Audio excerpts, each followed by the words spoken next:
I think in Spanish and in English, like both languages most of the time, because I have been working for English native speakers for around 2 years of my life, but also my family and some friends speak Spanish. Besides, like, Spanish is my first language, so of course I think it's still in that language. Like, there would be no way that I wouldn't. And that's the reason 5 days out of 7 I'm constantly speaking English, but then at night when I'm done with work, I just find myself speaking Spanish.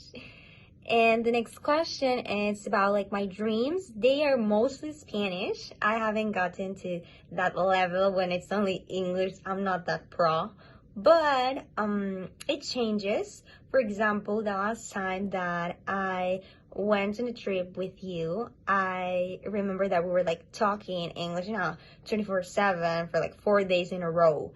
And I was constantly dreaming in English, but yeah, it changes a lot. Like if I was with my family who only speaks Spanish, then my dreams would be 100% in Spanish.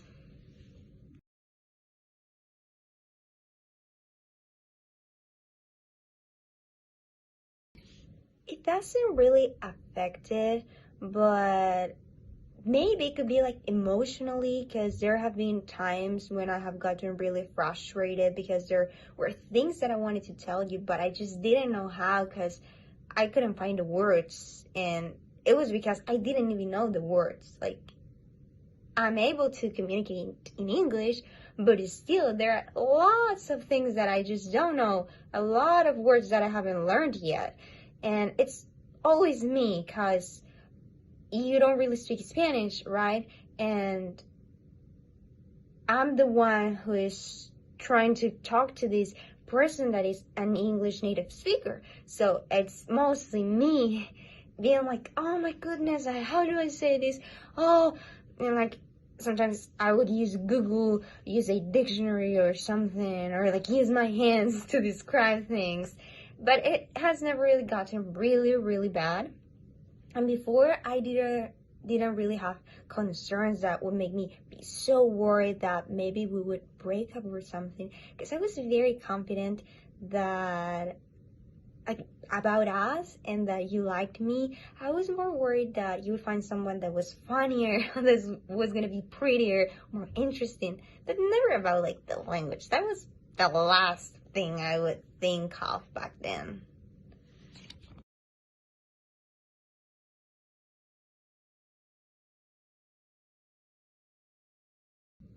I feel the most comfortable when I speak Spanish, definitely, because it's just the language I have spoken for my whole life.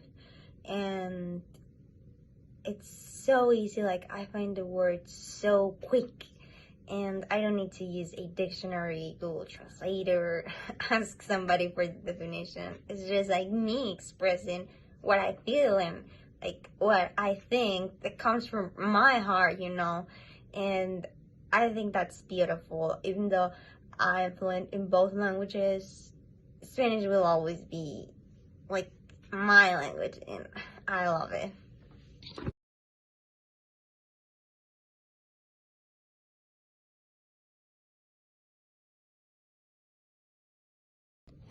Oh yeah, definitely. That's why languages were invented, so you can be able to express how you feel and what you think too. And like when you think about it, every language got such a huge variety of words that you can use to just express how you feel, what you think, like anything. And English, it got like phrasal verbs, you got verbs, you got all sort of words, and the same applies to any other language. About the other question, so something that I feel that we do a lot as Latinos is that when we talk, we use our facial expressions a lot, as you have noticed. And also, like, we use our hands. When we talk, we are like so energetic sometimes. We're just like telling things, expressing our emotions just by using our face. And sometimes, like, we move too. I don't want to say that all Latinos are like that, but mostly are, I think, at least where I come from. And I bet that Americans could be like that too, but I just like wanted to talk about from my point of view as a Latina girl, and that's what we do all the time. And we're known, I think, for just talking in this way and being so enthusiastic about things.